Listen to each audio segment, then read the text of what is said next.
네, 반갑습니다. 이제 마태복음 연구 제 10번째 강의를 시작하도록 합시다.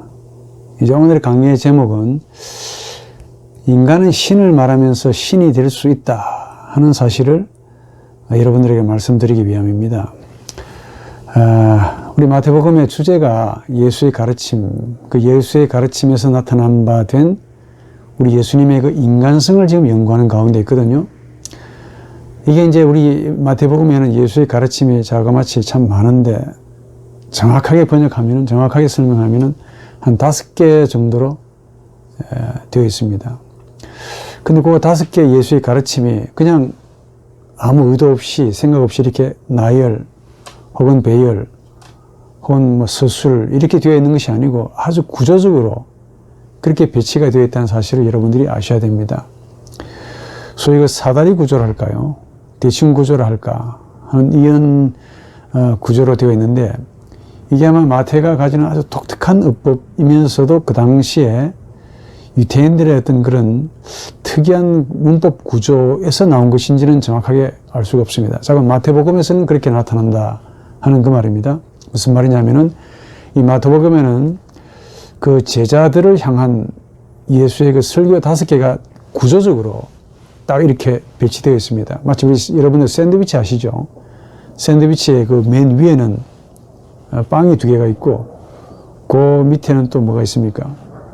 뭐 샐러드가 있고, 뭐 토마토가 있고, 그 가운데는 이제 이 샌드위치가 무슨 샌드위치냐, 뭐 새우버거냐, 햄버거냐를 결정하는 그 중요한 그 무기가 있죠. 이런 구조로 되어 있다는 겁니다. 우선 그 예수의 그 제자들을 향하신 예수의 가르침을 5개로 정리해 보면은 5장에서 7장, 두 번째는 10장, 세 번째는 이제 13장, 그리고 이제 18장, 그리고 23장에서 25장으로 되어 있는데, 5장에서 7장을 가리켜서 산상수훈이라고 부르죠. 또 10장을 가리켜서 전도에 대한 예수의 가르침 이렇게 부르고, 13장을 하나님의 나라 혹은 천국에 대한 예수의 가르침, 그리고 18장을 교회에 대한 하나님의 예수의 가르침 이렇게 말하기도 하고, 또 마지막으로 23장에서 25장을 가리켜서 마지막 이 시대의 종말에 대한 말씀으로 이렇게 보통 칭해집니다. 그런데 이 5개의 그 가르침 혹은 설교 혹은 강화가 그냥 이렇게 쭉 의도 없이, 의미 없이 그냥 이렇게 나열되는 것이 아니라, 아까 말했지만은 사다리 구조, symmetrical structure라 해서 이렇게 구조 형태로, 사다리 구조 형태로 되어 있습니다. 즉, 마태복음의 구조는 이 제자들을 향하신 하나님의 그 예수의 설교 5개를 중심으로 그렇게 구조가 되었다. 한 번 더 5장에서 7장을 가리켜서 우리 산상수훈이라고 그러죠. 이 산상수훈은 그냥 산상수훈이 아니고, 그 마지막에는 그 23장에서 25장을 가리켜서 종말론에 대한 가르침인데, 이것과 아주 뗄 수 없는 관계에 놓여 있습니다. 이 구조적으로 얽혀 있다고 보니까. 또 10장 선교에 대한 예수의 가르침은 그 밑에서 두 번째인 18장, 즉 교회에 대한 가르침과 아주 뗄 수 없는 관계 있죠. 이거 어떻게 들어보더라도 그렇지 않습니까? 교회나 선교, 전도와 교회는 뗄 수 없는 관계에 놓이지요. 그리고 마치 이 4개가 하나는 빵으로 되어 있고, 하나는 샌드위치, 뭐 토마토 이렇게 되어 있으면은, 그 샐러드나 토마토로 되어 있다면은 마지막 짝이 없는 게 하나 있습니다. 이걸 가리켜서 이제 마태복음의 주제라고 하기도 하고, 바로 예수의 가르침의 핵심이다라고 말을 하는데, 그게 바로 13장입니다. 이 13장이 바로 마태복음의 주제인 하나님의 나라, 마태복음에서는 천국으로 묘사되어 있습니다. 이게 바로 마태복음의 주제, 가장 하고 싶었던 이야기고, 이게 바로 예수가 그렇게 많이 강조했던 가르침의 핵심이다라고 마태는 적어도 그렇게 보고 있는 것 같습니다. 근데 이 하나님의 나라, 지난번에 말씀을 드렸듯이 우리가 죽어서 들어가야 할 그런 나라인 것만 아닙니다. 장차 어떤 도래할 약속이나 언약의 성취나 막연한 미래적인 왕국, 뭐 이렇게, 혹은 또 이루어져야 할 가시적인 어떤 국가, 이런 개념이 아니라고 그랬습니다. 오로지 영적이고 혹은 인격적인 혹은 현재적인 만남이다 라고 말씀을 드리죠. 현재적인 만남이란 뭐냐? 지금 바로 여기서 일어나는 역사적인 현재입니다. 바로 지금 여기서, 바로 이 자리에서 지금 나와 마주하고 있는 일어나는 역사, 현재죠. 나에게 일어나는 현재라 하는 그 말입니다. 그래서 오늘 이 강의는 이 현재에 대한, 시간에 대한 이야기를 좀 할 건데 좀 어려울는지도 모릅니다. 여기서 이 현재적인, 역사적인 현재, 제가 이렇게 말씀을 드렸는데, 지금 여기서 나에게 일어나는 역사적인 현재, 이게 하나님의 나라입니다.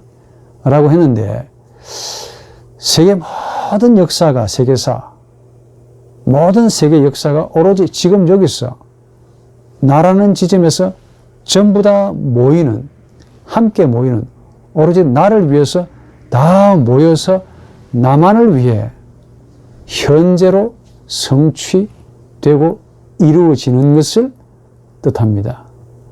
이게 참 애매하고도 모호한 말씀으로 들리는지 모르겠는데, 조금 비약해서 말씀을 드리면, 지금까지 온 인류 역사, 그 역사가 지금 바로 여기에 있는 나만을 위해 일어나는 그런 현재가 되는 것, 이걸 역사적인 현재라고 과감하게 부릅니다.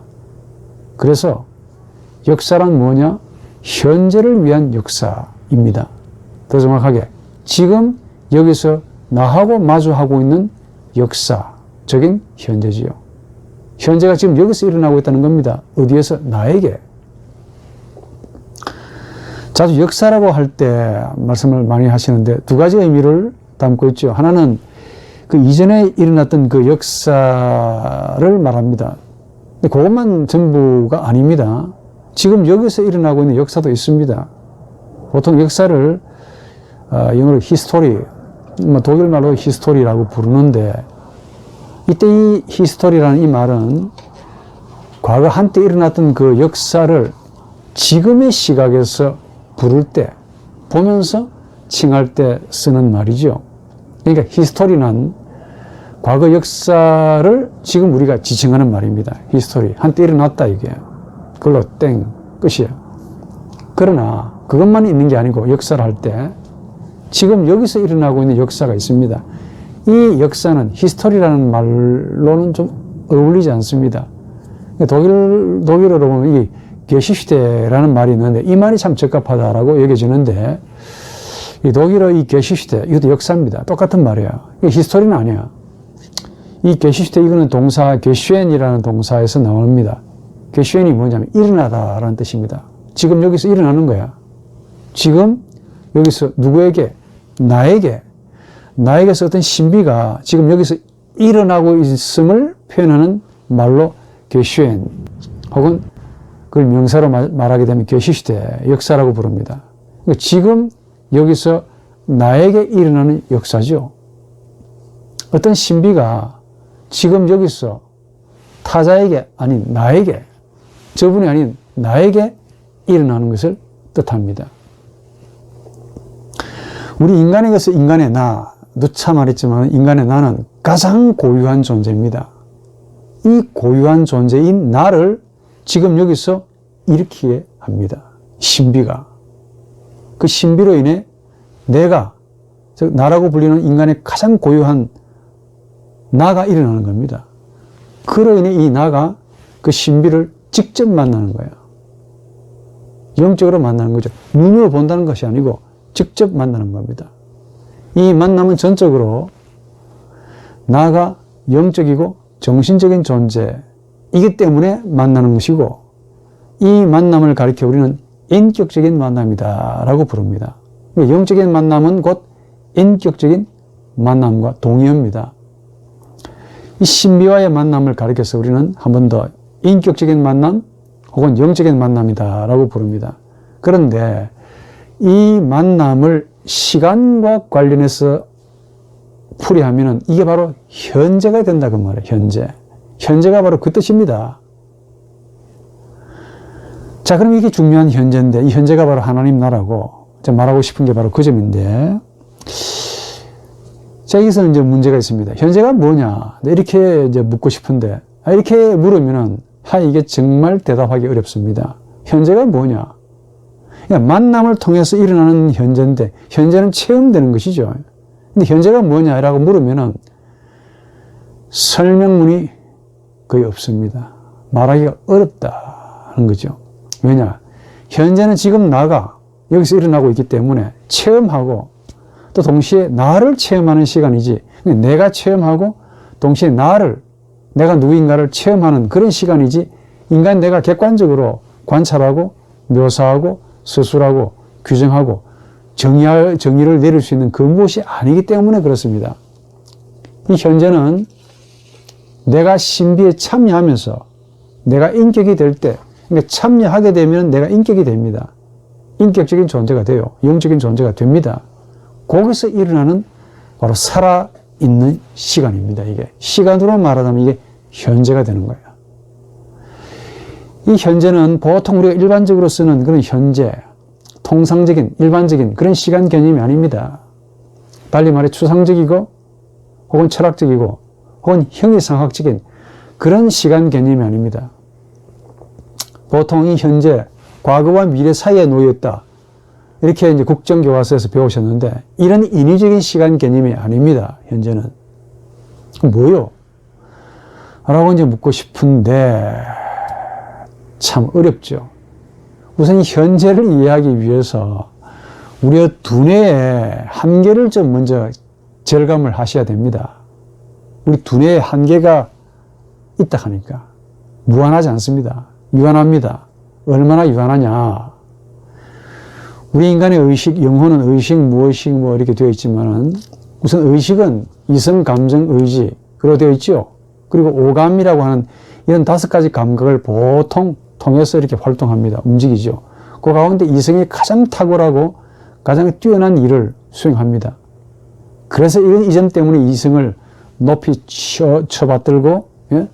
일깨우고, 더 높이고, 인간은 이성적인 존재다. 그럼에도 인간의 이성은 유감스럽지만은, 제 동영상에서 좀 많이 나와 있지만, 이성은 유감스럽게도 뛰어나긴 한데, 탁월하긴 한데, 예. 시간을 놓고 보자면은, 과거와 미래만 가지고 있을 뿐, 유감스럽게도 현재는 가지지 못합니다. 이게 한계입니다. 즉, 우리의 의식은 이성을 포함해서 과거와 미래만 가질 수는 있습니다. 과거는 가질 수도 있고, 미래는 과거를 연역해서 미래를 가질 수 있습니다. 만들 수 있어요. 그러나 현재는 절대로 가지지 못합니다.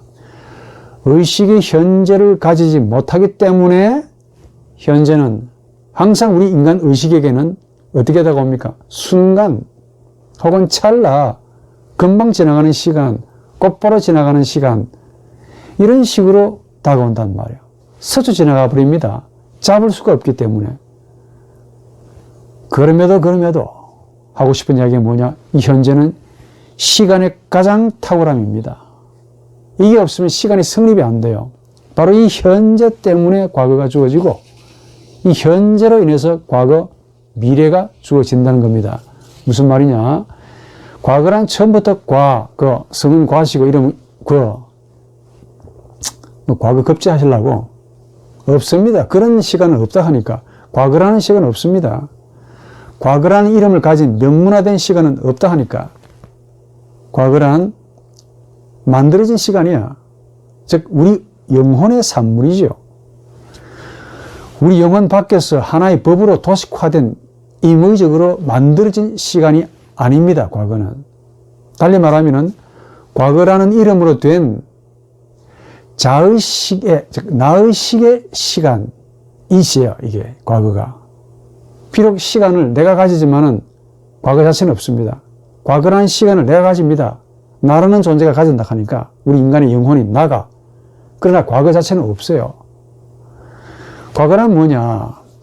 과거를 가지는 나의식 혹은 과거를 가지는 자의식, 즉 나의 의식이 가지는 시간을 과거라고 부릅니다. 객관화된 시간이죠, 이게. 그러나 내 정신 밖에서가 아니고 정신 안에서 내가 만든 시간입니다. 과거를 왜 우리 인간의 의식이 만드느냐, 가지느냐? 이유가 어디 있겠습니까? 오늘 이 말씀의 주제인 현재 때문에 그래요. 현재를 상실하거나 현재를 잃어버리게 되면서 그 잃어버린 현재를 우리 영혼이 다시 회구하고 찾기 위해서 노력하고 갈구하고 열망하고 애절하게 구하는 그 의식이 만든 시간이 바로 과거입니다. 과거는 현재의 상실이요. 상실하고 그 상실한 것을 다시 찾기 위해서 애절하게 우리 인간의 영혼이 총동원되어서 만들어진 현재의 모방, 현재와 같은 유사한 것, 그게 바로 과거입니다. 그래서 과거는 이런 점에서 지나간 현재라고 어거스틴이 규정했는데 틀린 말이 아니죠. 지나가는 현재입니다. 과거는. 사실 우리가 일상적으로 시간을 말할 때 아마 여러분들도 다 그래 해당되는지 모르겠습니다. 과거, 현재, 미래 이렇게 이야기합니다. 이런 도식적인 시간을 참 많이 이야기합니다. 그런데 이런 시간과는 실제적인 살아있는 시간을 가리키는 것이 아니라 한마디로 우리의 생활과 우리의 편리를 위해서 상식적으로 혹은 세상적으로 조금 다르게 임의적으로, 인위적으로 이렇게 구분해 놓은 시간관이죠. 1시, 2시, 3시, 지금 4시 다 돼 갑니다. 예? 4시, 5시, 6시, 7시에 만납시다.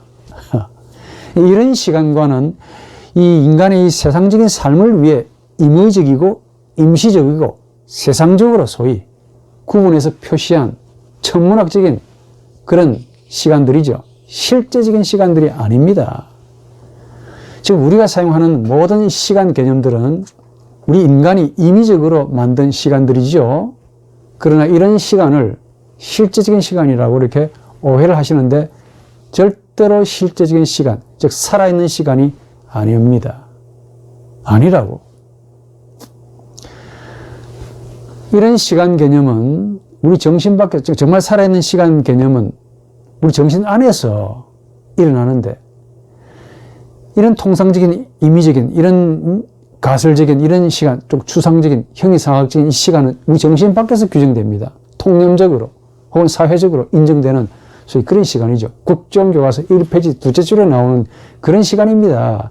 이런 시간이 무슨 참된 시간입니까? 그게 언제 어떻게 나가 일어나냐고. 실제적인 시간이 아닙니다. 오늘 말씀의 주제인 현재, 이 참된 시간, 즉 실제적인 시간을 말하려고 하면은 우리 정신 밖에서 통용되는 그런 시간 개념, 이건 필요 없어요. 별로 도움 안 돼. 우리 정신 내면 안으로, 영혼 안에서 일어나는 무엇이다. 일어나는 그 시간이 있다는 사실을 아셔야 됩니다. 보통 우리 정신 밖에서 통용되는 우리 영혼의 바깥에서 일어나는 이런 시간 개념이란 이게 우리가 일상적으로 이해하는 그런 시간 개념입니다. 예? 우리의 생활을 위해서, 편리함을 위해서 세상적으로 이게 없으면 불편하니까 밤에 몇 시인지 알아야 될 거 아닙니까? 임의적으로 혹은 인위적으로, 임의적으로 혹은 인위적으로 구분된, 맞춰놓은, 쪼개놓은, 잘라놓은, 예? 분할된 시간이죠. 1시, 2시, 3시, 4시, 몇 월, 몇 날, 며칠, 2020년 11월 22일, 24일, 이렇게 오후 2시, 오후 4시 이렇게 해놓은 겁니다. 이런 시간 개념은 우리 정신 밖에서 이미 주어지고 짜 맞춰진 시간입니다. 거기에 짜 맞춰져 가지고 살라고 애를 쓰시네. 이게 시간의 전부다라고 그렇게 믿고 사시고 있는 분들이 제가 볼 때 많습니다. 예, 좋아. 그러면 좋다고. 이런 시간으로 한 30년 사셨다 칩시다. 혹은 40년 살았습니다. 50년 사셨네. 아이고 60년, 70년 오래 사셨습니다. 근데 뭐 어쩌라고요. 응? 20년 살아서 20살이라고 그럽니다. 한 20년 살아줬더니 남들이 나보고 20살이네. 젊다고 합니다. 뭐 젊어서 자랑하고 싶습니까? 예? 이런 규칙적인, 이런 수학적인 시간을 70년, 80년 살아서, 오래 살아서 노인이라고 부릅니다. 오래 산 노인이라고 뭐 존대받고 싶어서 그렇습니까? 예? 한창이라고 자랑하시면서 젊은 분들이 요즘 참 나이 드신 분들을 많이 깔보고, 노땅, 예? 노 선생님, 예? 요즘 젊은 분들 참 예절머리하고는 조금 없는 것 같은데 다 누구한테서 배웠겠죠. 미안한 말인데 여러분들이 그렇게 노인네라고 그렇게 비우시는 그분들의 모습이 장차 여러분들의 20년, 30년 뒤에 미래의 얼굴들입니다. 남의 얼굴이 아니라 하니까 참 상식적으로 생각 없이 살려고 하십니다. 예. 고민하지 않고 편안하게 남들이 짜맞춰 놓은 그런 규격화된, 소위 규격화된, 표준화된 그런 시간 속에 탁 자신을 맡기고 편안하게 살려고 살다가 가시려고 그러죠. 예? 이런 시간은 말 그대로 우리 정신과 우리 영혼과 조금 달리 말해서 나와, 우리 인간의 나, 고유한 나와 전혀 무관한 그저 그런 시간, 속된 말로 그저 그런 시간입니다. 시간에 대한 이해가 없기 때문에 그저 그렇게 사는 겁니다, 이게. 그저 그런 시간 속에 사니까 그저 그런 존재가 되는 거야. 이런 식으로 수천 년 산다고 해도 글쎄요. 무슨 의미가 있겠습니까? 교수님 지금 무슨 말씀 하십니까? 네. 지금 이 말씀 하십니다. 현재에 대해서 말하려고 그래. 실제로 이렇게 사신 분들이 많습니다. 창세기도 있도록 하니까. 창세기 5장에 진짜 이런 분들이 등장합니다. 소위 셋세계보라고 불리는 분들인데 창세기 5장 5절 이하에 보면은 아담이 자그마치 너 선악과 따먹으면 곧 죽을 거다. 반드시 죽을 것이다. 라고 하셨는데 놀랍게도 이런 시간간 속에서 보니까 자그마치 930년을 살다가 죽었습니다. 좀 놀래주세요. 하나님은 분명히 죽을 거다. 라고 했는데 하나님 말이 틀렸네요. 라고 보는데 930년씩이나 살다가 죽었네요. 그 다음에 아담의 자식인 셋은 에노스를 낳고 에노스는 게난을 낳고 905년을 살다가 죽었습니다. 5장 11절에. 안 놀라시네. 무드셀라라는 분은 라멕을 낳고 자그마치 969년을 살다가 죽었습니다. 살다가 죽었대요. 또 살인을 예찬한 이 라멕은 자그마치 770년을 살다가 죽었습니다. 무진장 오래 살다가 죽은 분들 아닙니까? 무진장 오래 살다가 돌아가신 분들이죠. 하나님은 너 분명히 죽을 거다. 반드시 죽을 거라 했는데 금방 죽을 줄 알았더니 아니요 보니까 이렇게 오래 살다가 대충 제가 계산을 해보니까 여기 등장하는 분들이 보통 600살에서 900살까지 삽디다. 이빨과 머리에 침에 세포가 새로 생겨나서 이렇게 하자는 불가능할 것 같아. 이건 좀 나중에 이야기고. 물론 이 성경은 이렇게 오래 살다가 오래 살았다라고 말하고 싶어 하지 않겠죠. 예? 창세기 6장 1절이 바로 그 답입니다. 앞서 5장에서 이렇게 오래 산다고 탁 이야기해놓고는 뭐라고 말합니까? 6장 1절에 뭐라고 나온 줄 아십니까? 사람이 지면에서 번성하기 시작할 때 그들에게서 딸들도 태어났다. 딸이 태어났대요. 그 딸들을 가리켜 사람의 딸들의 아름다움 6장 1절에서 2절에 나옵니다. 라고 구약은 지적합니다. 하나님의 사람들이 사람의 딸들을 취하여 죄를 짓기 시작했다라고 쫙 나옵니다. 아, 이렇게 오래 산 분들이 죄를 짓기 위해 오래 살고 있었구나. 그래서 하나님은 6장 3절에 나의 영이 영원히 사람과 함께 하지 않을 것이다 라고 경고하시면서 왜냐? 그들이 육체가 되었기 때문이고 그의 날이 120년이 될 것이기 때문이다 라고 6장 3절에 말합니다. 이게 참 비유고 상징인데 모세의 나이가 120살 아닙니까? 굉장한 비밀을 담고 있는 구절이죠. 우리 인간 그 정신의 외면에서 주어진 시간을 놓고 보자면 얼마나 오래 사는가에 있을 겁니다. 여러분들도 저도 나를 제껴놓고 이런 통념적인 세상 시간 개념을 딱 놓고 보자면 얼마나 오래 살까, 얼마나 오래 살 수 있을까에 대해서 방점을 두게 되어 있습니다. 이분들처럼. 그러나 이것이 오히려 하나님에게 슬픔이 된다라고 하시고 있는 것 같아요. 6장 1절부터 말씀하신 내용이 하나님의 아들과 사람의 딸들이 결합해서 죄를 짓기 시작했다라고 나오는 거 보니까 이렇게 오래 산 것이 오히려 하나님에겐 슬픔이 된다라고 제 귀에 그렇게 들린다 그 말이야. 각설하고 부디 인간 정신 밖에서 주어지는 짜맞춰진 임의적인 혹은 추상적인 혹은 수학적인 이 천문학적인 시간에 너무 그렇게 소위 말하면 수명이죠.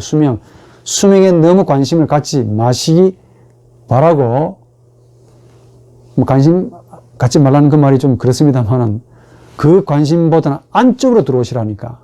오래 살면 살수록 죄를 짓는 쪽으로 가는 것이 이게 우리 인간 영혼의 본성에 딱 일치가는 그런 부패함일 거라 하는 생각이 절로 듭니다. 오래되면 살수록 성화가 되어야 되는데 성화는커녕 죄를 짓는 쪽으로 가는 것이 너무 현상적으로 보이니까. 그러니까 정신 밖에서 관심을 가지고 얼마나 오래 사느냐. 거기에도 물론 관심이 없지 않겠지만 안쪽으로 들어오십시오. 진짜 시간이 있다 하니까. 참된 시간, 실제적인 시간, 예? 이게 있습니다. 참된 시간은 수명과 무관합니다. 땅 위에서 얼마나 오래 버티느냐, 잔존할 수 있느냐, 얼마나 생존하느냐 관심 없습니다. 거기에. 정신 내면의 안으로 들어오면은. 그래서 참된 시간은 우리 정신 혹은 우리 영혼 밖에서 측정되고 계산되는 수학적인 시간이 아니고 오히려 어떻습니까? 우리 정신 안에서 현재적으로 계속 일어나는 시간입니다. 네, 참된 시간이야 이게. 부디 우리 정신 안에서 일어나는 이 깊은 시간, 이 참된 시간에 관심을 가지고 사시기 바랍니다. 지금 우리가 말하는 이 현재라는 시간은 절대로 한 번 더 절대로 정신 밖에서 통용되는 일상적이고 규칙적이고 천문학적인 시간이 아닙니다. 형이상학적으로 철학적으로 규정되는 그런 분할된 시간도 아닙니다. 참된 시간은 바로 예수가 가리키는 하나님의 나라를 뜻합니다. 이게 참된 시간이야. 시간과 관련해서 현재. 이 시간은 분명 어디에서 일어납니까? 우리 정신 밖에서 일어나는 시간이 아닙니다. 정신 안에서 일어나는 시간이야. 우리 내면에서 일어나는 역사적인 시간입니다. 역사적인 현재라고 그러잖아. 그럼에도 이 시간 역시 뭡니까? 라고 언어로 규정하기가 무척 어렵습니다. 우리 정신이 이미 가지고 있는 시간이 과거뿐이기 때문에 그래요. 아주 흥미롭게도 우리의 영혼, 특히 우리의 의식은 과거라는 시간으로 입력이 되어 있습니다. 이미 프로그램이 그렇게 깔려 있다 하니까. 과거만 깔려 있습니다. 이 과거를 가지고 미래를 연역하고 상상하기 때문에 미래가 나오는 건데 과거의 시제로 깔려 있습니다. 우리 영혼이, 의식이. 그런데 이런 과거화된 시제가 과거인 우리의 의식이 현재를 접할 수 있을까요? 그러니까 순간 찰나 획 지나가 버리는 시간으로 만난다 이게요. 마치 제가 좀 비유를 들자면은 지구인의 시간으로 저 멀리 있는 명왕성, 해왕성, 그 시간과 일치하겠습니까? 깨달을 수 있겠습니까? 명왕성이 지구와 동일한 시간을 가지고 있을 거라고 혹시 여기십니까? 설마 그럴 리가 없겠지. 시간의 본질이 다르기 때문에 그렇습니다. 현재란 라틴어로 프레젠티아라고 부르는 이 프레라는 말은 이전의 혹은 앞의라는 뜻입니다. 바로 앞의 혹은 이전의. 센티아는 센티에라는 동사에서 나온 느낀다라는 것을 뜻해요. 현재가 뭐냐? 이전을 느끼는 것. 마주 앞에 있는 것을 느끼는 것. 이게 현재입니다. 말 참 좀 속된 말로 표현해 죄송합니다. 기똥차지 않습니까? 고대인들이 느꼈던 이 현재라는 의미. 그러니까 이전의 무엇을 지금 여기서 느끼는 것을 현재라고 불렀어요. 조금 비약하자면 저 태고 쪽에 시원적으로 있었던 어떤 무엇이 지금의 현실 이전에 있는 무엇을 어디에서 지금 여기서 느끼는 거야. 이걸 고대인들은 현재라고 불렀습니다. 이게 고대인들의 생각입니다. 현재는 바로 느끼는 것에 있죠. 분석하고 측정하는 데 있지 않습니다. 생각하거나 이해하거나 서술하거나 규정하는데 정의하는 데 있지 않습니다. 현재는 느끼는 것에 있다 그 말이에요. 이걸 제 말로 좀 표현해 드리면은 현재는 육감으로 느끼는 시간이에요. 오감으로 밝히고 만지고 듣고 배우는 시간이 결코 아닙니다. 여러분 오감이 뭔지 아시죠? 보고 듣고, 냄새 맡고, 손으로 만지고, 귀로 듣고, 이런 감각입니다. 이런 시간이 아니라 하니까. 이런 오감만 사용하는 자는 절대로 현재를 깨닫지 못할 겁니다. 현재는 저 태고적, 시원적 신비를 지금 여기서 마주하고 있는 것이에요. 이걸 느끼는 겁니다. 이 마주하고 있다는 사실을 육감으로, 오감을 넘어서서 육감으로 느끼는 거예요. 그래서 영감으로 느끼고 깨닫는 것을 뜻합니다. 깨달아야 돼요.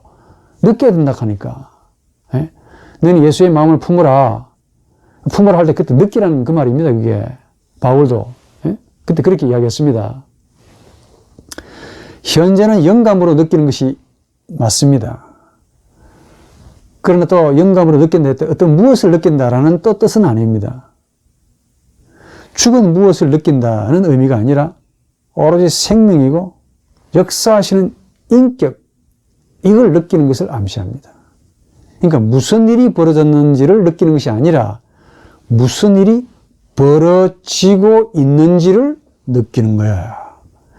무슨 일이 벌어졌는지는 히스토리입니다. 지나간 역사입니다. 과거 한때. 지금 나하고 별로 관계없어요. 그렇게 믿고 사시는 분들이 많습니다. 그걸 느끼라는 것이 아니라 무슨 일이 지금 벌어지고 있는지를 느끼는 겁니다. 현재란. 단적으로 말하면은 생명이신 하나님을 바로 지금 여기서 느끼는 것을 현재라고 부른다 그 말이야. 육을 가진 영혼이죠. 우리가 인간이 뭘 느끼려면은 오감만 가지고도 충분히 가능합니다. 뭐 사는데 별로 지장 없다고 봐요. 오감만 가지고. 그러나 영으로 실제하시는 하나님을 지금 여기서 느끼려면 오감 가지고는 안 될걸요. 절대로 안 될 겁니다. 불가능할 겁니다. 오감으로 느껴진다면 귀신이겠죠. 아닐 겁니다. 영이신 하나님을 지금 여기서 느낀다고 했는데 영감으로 느끼지 않으면 불가능할 겁니다. 영감을 사용하셔야 돼요. 근데 아주 흥미롭게도 구약에서 많은 주의 종들이 나오는데 아주 흔하게 하나님을 지금 제가 말씀드린 현재, 역사적인 현재라고 불리는 어려운 말로 좀 쉽게 말하면 하나님을 지금 여기서 많이 느꼈다는 거 아닙니까? 누가? 구약의 종들이 그랬다는 겁니다. 그러니까 이걸 느끼면서, 이걸 보면서 제가 무슨 생각이 드느냐 하면은 현대보다 좀 태고적으로 고대로 가면 갈수록 시원적인 시대로 가면 갈수록 인간은 영신 하나님을 너무 우리 현대인들보다 훨씬 더 강하게, 훨씬 더 자주, 훨씬 더 쉽게 느끼고 살았다는 점입니다. 뼈저리게 느낍니다. 특히 아브라함 보십시오. 이 아브라함에게 하나님은 누구냐 이렇게 묻는다면 제 말로 친구처럼 느껴집니다. 하나님은 친구 같아. 성경이 이렇게 말합니다. 하나님께서 아브라함에게 말씀하셨다. 창세기 12장 1절에 그렇게 기록하고 있죠. 그만큼 아브라함은 영이신 하나님을 지금 우리 현대인보다 너무 자주 그리고 너무 실제적으로 현재적으로 느끼며 살았다 하는 표현입니다. 예? 아브라함이야말로 하나님이 자신의 형상과 자신과 딱 붙어 마주하고 계심을 느끼며 산 자입니다. 아브라함이. 위대해서가 아니고 이분이 그만큼 영감이 뛰어난 사람일 수도 있겠지만 그만큼 고대인일수록 현대인보다 영감이 뛰어나다. 영적으로 사는 자들이라는 사실을 암시하지요. 이 아브라함에서 놀라운 점도 물론 발견할 수 있습니다. 뭐 그분의 신앙도 위대하다라는 점도 있습니다. 근데 그분의 신앙이 바로 하나님을 아주 자연스럽게 느끼는 현재를 가지는 신앙이었다라고 말을 해야 됩니다. 아브라함의 신앙. 그래서 이렇게 말을 합니다. 신앙은 현재를 가진다 이게. 과거, 미래 이걸 가지는 것이 아니고 현재, 지금 여기서 느끼는 혹은 느껴지는 그분의 인격을 가진다 그 말이야. 조금 달리 말하면 신앙은 현재를 가지고 동시에 현재가 또 신앙을 가지기도 합니다. 신앙은 현재를 가집니다. 신앙은 현재를 느끼는 것을 의미합니다. 현재를 느끼는 거예요. 스스로 할 수 없으니까 그냥 느끼는 겁니다. 영감으로. 신앙은 단순히 뭘 믿는다를 의미하지 않습니다. 뭘 잘 믿는다. 과거에 잘 믿었네. 뭘 쉽게 잘 믿는다를 뜻하지 않습니다. 신앙은 금방 말씀드린 바 하나님의 현재, 하나님이 지금 여기서 나하고 마주하고 있다는 사실을 무시로 수시로 항상 느끼는 것. 이게 신앙입니다. 그 느낌을 우리의 언어로 믿는다 라는 말로 표현하고 있을 뿐입니다. 믿는다는 것은 하나님이 지금 여기서 나하고 마주하고 계신다는 사실을 느끼는 것을 뜻합니다. 이걸 믿는 거야. 그래서 신앙은 장차 믿을 것이다 하는 미래형도 아닙니다. 과거에 참 잘 믿었네. 별로 의미가 없습니다. 신앙은. 과거형도 아니기 때문에 그래. 오로지 지금 여기서 믿는다입니다. 내용인즉슨 하나님의 현재를 내가 지금 여기서 느낀다. 가 바로 크레도, 내가 믿습니다. 의 나입니다. 아브라함이 하나님을 믿었다라고 했는데 아브라함이 무슨 재주가 있었겠습니까? 무슨 재주로 영이신 하나님을 친구로 마주할 수 있었겠습니까? 예? 그분이 신선입니까? 신선 같은 행동은 한 번도 한 적이 없는 것 같은데 우리 자식을 칼로 죽이려고 하지 않습니까? 예? 이분이 신선입니까? 하나님을 아브라함이 지금 여기서 느끼지 못했다면, 하나님의 현재인 그 역사에 동참하지 못했다면, 하나님을 지금 여기서 느끼지 못했다면 하나님을 믿는 신앙도 아브라함에게 일어나지 못했을 겁니다. 신앙이 일어나지 않았다면 하나님의 말씀을 순종하고 관리가 만무하지요. 그 하기 힘든 행위를 하기가 만무할 겁니다. 보지 못하는데 어찌 믿을 수가 있겠습니까? 우선 상식적으로. 만지지 못했는데 어찌 알 수가 있겠냐고. 듣지 못했는데 어떻게 그분을 알 수가 있겠습니까? 예. 그러니까 우리가 가지는 오감의 원리도 이러합니다.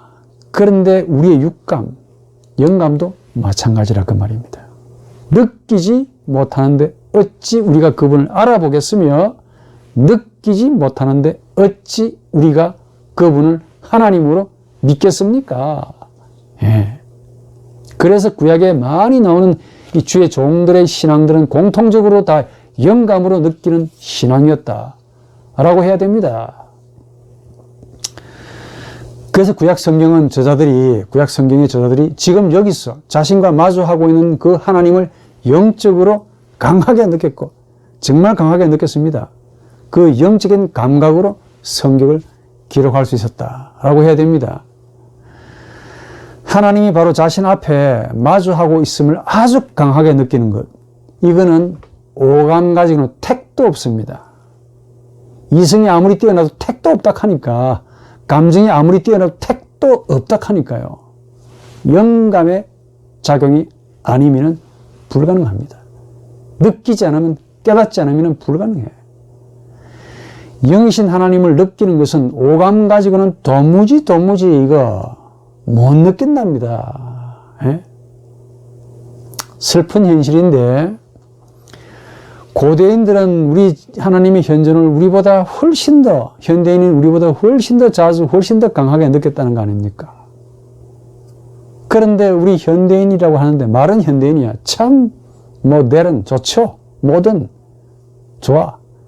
그런데 영적으로는 고대인들에 비해서 너무 맹인이고 너무 장님이고, 만져줘도, 만져봐라 해도 만지고도 모릅니다. 읽고 있음에도 모른다 이게. 성경을 보고 있음에도 깨닫지를 못하네. 그만큼 고대로 가면 갈수록 정신적이고 영적이었고, 이 헬라 철학도 마찬가지예요. 현대로 오면 올수록 육적이고 심리적입니다. 고대인들에 비해서 훨씬 더 현대인인 우리는 너무도 심리적입니다. 반면에 고대인들은 우리보다 훨씬 더 정신적이고 영적이다 하는 사실을 느낍니다. 영적이라고 하니까 그만큼 하나님의 현재를 강하게 느끼고 있다는 사실을 암시하지요. 체험도 그만큼 많다, 그리고 강하다 라는 사실을 전제합니다. 그런데 고대인들은 그런데 왜 우리 현대인들은 하나님의 현재를 만나는 것이 밤나무에서 사과를 기대하는 것만큼 어렵냐 그 말이야. 왜 이렇게 어렵습니까? 기도를 안 해서 그럴까요? 그만큼 하나님에게 문제가 있습니까? 아니겠죠. 그만큼 하나님을 대하는 우리 영혼이 문제를 가지고 있기 때문에 그렇다라고 할 수 있습니다. 고대인들에 비해 솔직히 저나 여러분들이 인정해야 되겠죠. 가진 것 참 많습니다. 너무 좋은 것들을 가지고 있잖아요. 영감을 굳이 사용해야 할 필요가 없을 정도로 좋은 것들을 많이 가지고 있습니다. 아이고, 저 뭐 가진 거 없는데요. 여러분 생각이야. 한번 보십시오. 여러분 전화번호 외우십니까? 전화번호조차 이 스마트폰에 딱 맡겨버리고 삽니다. 참 편리하게 사십니다. 저를 포함해서. 30분 걷는 거 그냥 땅에서 걸으면 되지. 이거 못 걸어가지고 헬스클럽에 갑니다, 이거. 아이, 돈 주고. 얼마나 많은 희한한 정보들이 얼마나 짜여 있습니다. 여러분 뭐 원하시기만 하면은 이 컴퓨터 들어가 보면 온갖 정보, 뭐 물론 페이크 가짜도 있습니다만은 온갖 정보, 듣도 보도 못한 정보, 옛날에는 찾을 수도 없는 것들인데 너무 쉽게 보고 너무 자주 보고 너무 아는 것도 많은데 뭐 깊은 것은 좀 제외하고 이렇게 고대인들보다 아주 공부도 많이 하고 이렇게 하는데 정작 영적인 신비에 대해서는 완전히 아는 바도 없고 느끼는 바는 더더욱 없단 말이야. 이게 바로 우리 현대인의 비극이다 라고 말한다면 과합니까, 제 말이?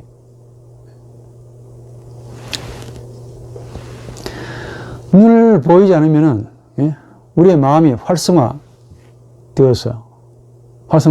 눈에 보이지 않으면 눈에 안 보입니다. 그 우리 마음의 눈이 활성화됩니다. 아십니까? 장님이 되면은 우리 마음의 눈이 마음의 뭔가가 활성화돼요. 그래서 동공으로 보지 못하는 것을 신비를 귀로 깨닫습니다. 우리 영혼이 참 인체도 신비하게 되어 있어요. 귀가 들리지 않는다고 낙심하시는데 귀가 들리지 않으면 소위 속된 말로 귓구멍으로 들리는 소리는 듣지 못하는 대신에 마음이 민감해져서 남이 듣지 못하는 말씀도 자신은 들을 수 있습니다. 귀머거립니다. 이분이. 그런데도 신비한 이상한 하나님의 말씀도 들린다는 거야. 아마도 우리 현대인은 의원들도 많고 의사들도 많고 약도 많아서 모든 면에 있어서 고대인들보다 너무 건강합니다. 그런데 그 건강이 오히려 영적으로 병든 영혼이 되는 것은 아닌가. 피폐한 영혼이 되는 것은 아닌가.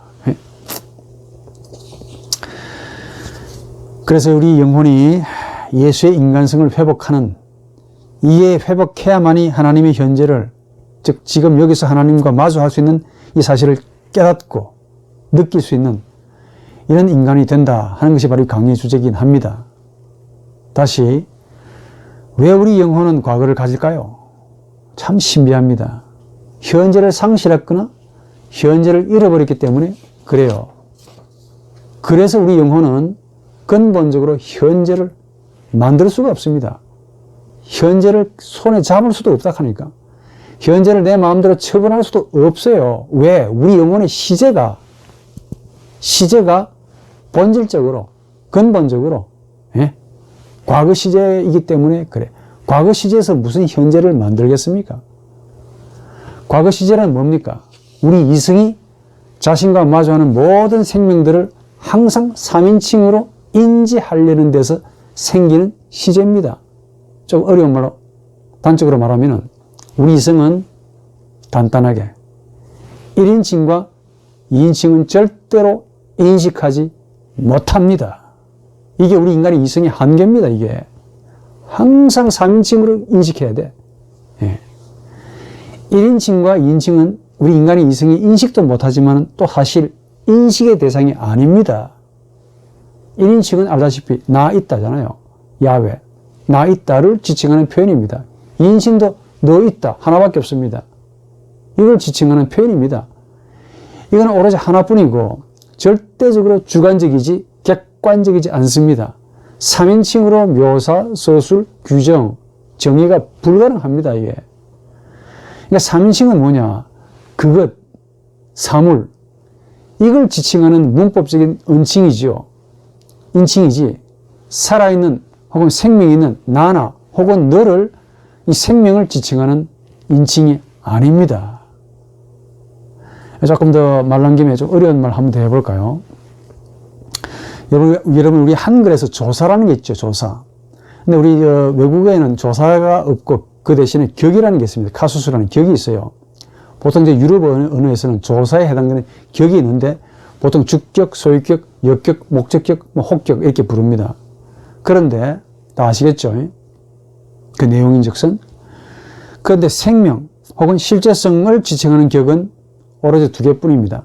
주격과 혹격뿐입니다. 뭐라고요? 주격과 혹격뿐이라 하니까. 즉 내가 말하는 주격과 나를 부르는 혹격만 실제성을 지칭하는 격들입니다. 나가 있기 때문에 나가 말하면서 그 말하는 자를 주격이라고 부릅니다.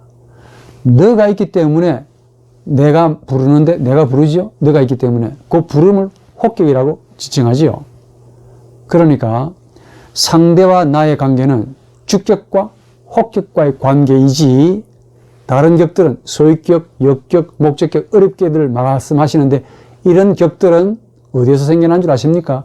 우리 머리가 임의적으로 혹은 인위적으로 만든 격들입니다. 문법적인 격들이라 그 말이에요. 태초에 문법이 있었으니 이런 말은 우리 머리가 할 수 있는 말이야. 태초에 말씀은 있었습니다. 문법이 있었던 게 아닙니다. 태초에 구어가 먼저 있었고 그 다음에 만들어진 것이 문법입니다. 문장이라 그 말이에요. 이 장문이고 이 신문지가 나오고 종이가 나왔단 말이에요. 문서가 나왔단 말이에요. 문법이 거기서 나온 겁니다. 문서로 종이로 제3자에게 전달하거나 그리고 나와 너가 아닌 다른 자들에게 나타내거나 표현할 때 3인칭을 쓰죠. 소위 문법이라고 그러죠. 소위 율법적인 격들입니다. 역격, 소유격, 목적격들은 문법적인 혹은 율법적인 격들이야. 이런 율법에 사로잡혀 있기 때문에 복음을 가지지 못하는 거지. 네. 이런 격들은 나와 너의 관계를 말하는 격이 아니고 오로지 나와 그것과의 관계를 말하기 위해 사용됩니다. 그러니까 율법을 행하는 것 자체가 문제가 있다는 그 말인데 행하면서 뭘 씁니까? 우리 인간의 영혼이 이격, 삼격, 사격을 쓰고 앉아있다 이게요. 하나님도 이격, 삼격, 사격으로 그렇게 대합니다.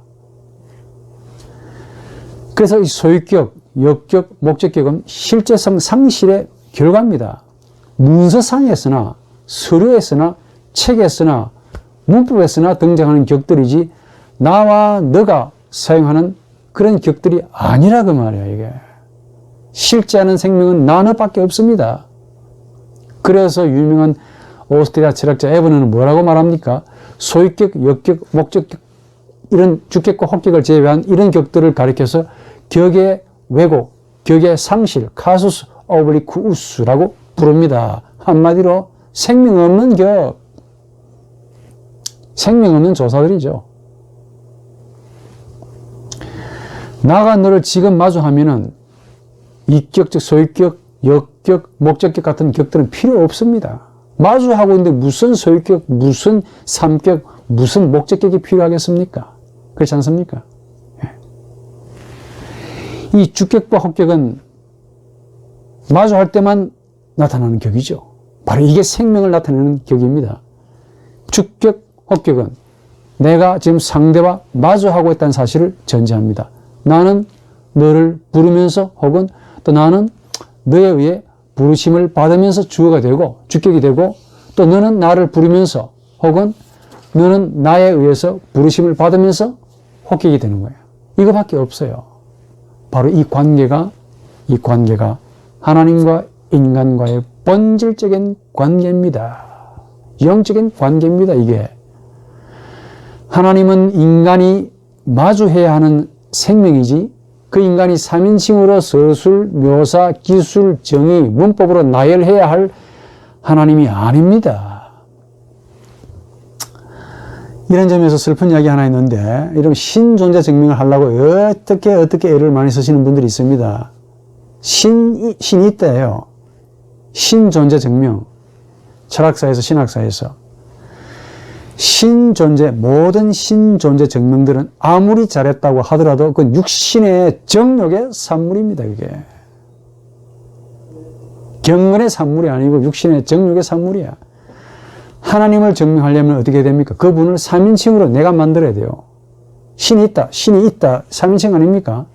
내가 만들어야 돼. 인식하기 위해서 그분을 하나의 3인칭의 사물로 만들어야 되기 때문에 그래요. 생명을, 살아있는 생명을 사물로 만드는 작업은 아무리 그분이 신이라 할지라도 경건하게 높이 떠받든다고 해도 그건 경건이 아니고 정욕이고 선이 아니고 악입니다. 신존재 증명을 하면서 악을 제가 범하고 있는 것 같아요. 신을 취급하면은 다 선이고, 예? 신을 말하면 다 경건입니까? 자주 오해하시는데, 조금만 좀 공부를 해보십시오. 사유를 해보십시오. 우스운 이야기입니다. 예? 하나님을 입에서 많이 발설하면 그분이 경건한 척 보이죠. 경건하게 보입니다. 하나님이 살아계십니다라고 목에 핏대를 세우고 말하면 저분이 와, 하나님을 참 잘 믿는 분인가 보다라고 오해는 할 수 있습니다. 그렇게 말하는 본인의 마음은 본인이 더 잘할 겁니다. 왜 굳이 하나님을 증명하려고 할까요? 하나님이 없다라는 사실을 전제로 깔고 있기 때문에 있고 싶다, 있어야 한다라는 사실을 말하고 싶어 하는 것이지. 하나님은 원래 증명될 필요가 없는 분이야. 하나님은 마주해야 할 분이고 마주하고 있는 생명이죠. 이야기해야 할 대상이 아니고 논해야 할 그런 분이 아닙니다. 3인칭 단수가 아니라는 말이야. 나하고 마주해서 내가 부르고 내가 호객이 되고 또 그분이 나에게 주인이 되어야 할 생명이지 사물이 아닙니다. 내가 취급을 해야 되고 만져야 되고 나열해야 되고 정리해야 되고 시스템으로 조직 신학화해야 되고 하는 그런 대상이 아닙니다. 영적으로 마주하고 있다는 사실을 느껴야 할 분이죠. 영감으로. 이게 현재입니다. 마주하고 나면은 그 하나님을 이격으로, 삼격으로, 소격으로, 삼격으로, 역격으로, 목적격으로 말할 필요가 없어집니다. 오로지 주격으로, 호격으로. 하나님은 부르시고 말하는 주인이 되시고 나는 그 부르심에 응답하는 호격으로, 하나님이여 부르는 호격으로만 느껴진다, 그 말이에요. 그래서 현재는 주격과 호격과의 관계에서 조금 다르게 영적으로 혹은 인격적인 만남에서만 하나님의 생명이 드러나고 이 생명을 우리는 그 자체 현재다. 우리가 죽고 난 다음에 우리가 죽어버렸으니까 이런 현재를 항상 찰나로, 순간으로 휙 지나가는, 이는 일시적인 금방 지나가는 그런 시간으로 느껴진다, 그 말이야. 그러나 하나님을 만나면은 과거도 사라지고 미래도 사라지고 꿈꿀 이유가 없습니다. 오로지 주인으로서 말하시는 하나님과 그 주인이 부르심에 내가 부르는, 응답하는 호격으로서의 나만 실제하는 것이죠. 바로 이 만남을 가리켜 영적인 만남이고 이 만남에서 하나님의 현재가 체험되고 이 하나님의 체험된 현재를 가리켜 마태복음은 하나님의 나라, 천국이라고 묘사가 되어 있습니다. 앞으로 이 이야기를 계속해 나갈 겁니다. 좋은 날 되시기를 바랍니다.